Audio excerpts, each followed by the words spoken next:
и било каде, напротив сум давал поддршка. Многу ретко се обидувам да ги злоупотребувам општите дискусии за локалните потреби на мојот град, но се обидувам максимално и да помогнам на граѓаните и да кажу. Вчера мислам дека пола ден го искористивме за дискусии поврзани со проблемите на граѓаните на Кавадарци и се надевам дека имате трпение да продискутираме бар пола час денеска за проблемите на граѓаните од Велес. Заради тоа што на крај на криштата и Велес е град во Република Македонија, поголем дури од Кавадарци, со поголеми проблеми за жал, и мислам дека е коректно да има трпение. А до кога ќе работиме, вие сте шеф денеска, вие кажувате. Јас реков дека минимум треба 6 сати да обезбедите во текот на денот. Обезбедени се веќе, ама за Благодарам. придржувајќи се кон вашиот приговор ќе го зголемиме и тој. На крај ќе се разбереме, можеби. Благодарам. Вака сега.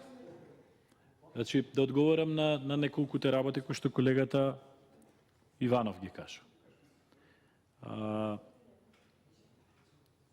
Објаснив и нема да се повторувам во делот како ако сега ги внесеме средствата со готов проект, за кој што вие тврдите дека е готов, може веднаш да се изврши тендерирање. Во тој случај, господине Иванов,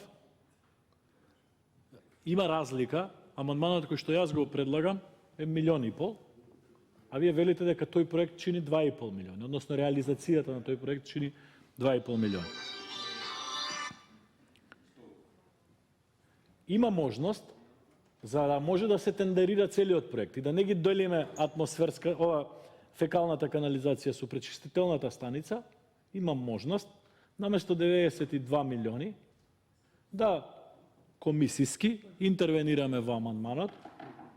Амандманот од 92 милиони да го направиме 150 милиони и веднаш да се тендерира и фекалната канализација и пречистителната станица.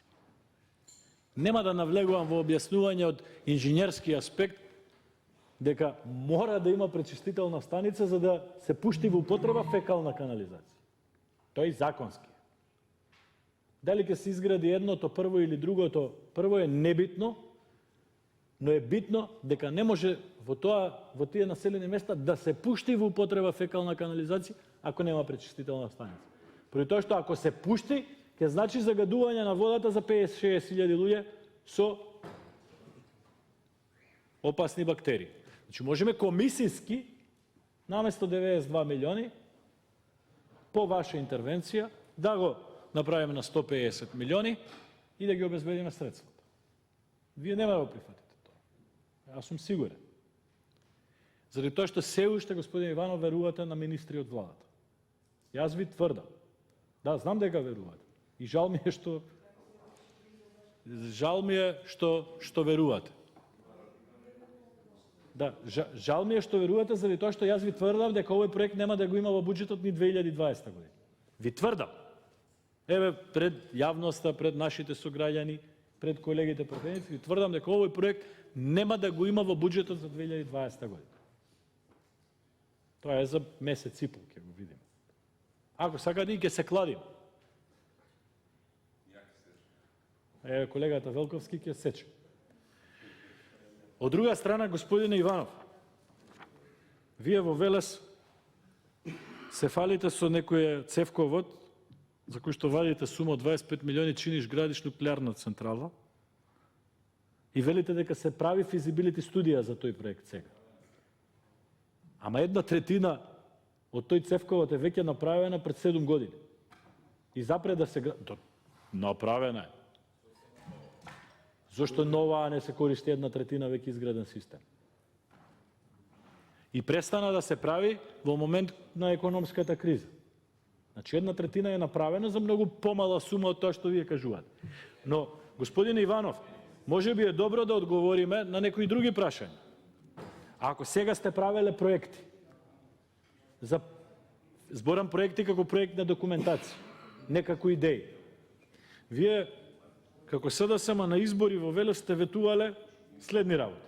Обиколница околу градот, мост во Речани, затворен базен, градски пазар, катна гаража, гасификација на градот, колекторски систем и сте ветиле фабрика за цврст отпад. Тоа е дел. Еве да не ги редам другите.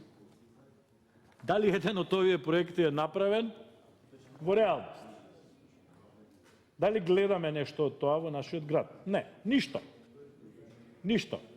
Овие сите работи ги имате во програма со која што добивте поддршка од граѓаните. И пак не ве обвинувам вас лично. Знам колку е тешко да се биде пратеник кој што стално граѓаните го посочуваат со прст, направил, не направил. Знам какви се можности. Ви давам совет, господин Иван, додека не чукнете на маса и пред министри, и пред премиер, и пред вице-премиер, и пред градоначалник, нема да завршите ниту еден проект во градот. Кога ќе дојдат избори, вие ќе бидете криви. Никој друг. Најдобронамерно ве советувам. И најдобронамерно ви апелирам со прифаќање на овој амандман од ваша страна и од страна на колегата Муртезани. Ќе покажете мал степен на дрскост спрема неисполнување на обврските на владата спрема градот Велес. Следниот пат повеќе ќе ве почитуваат. Верувајте. Ви го кажувам ово од лично искуство.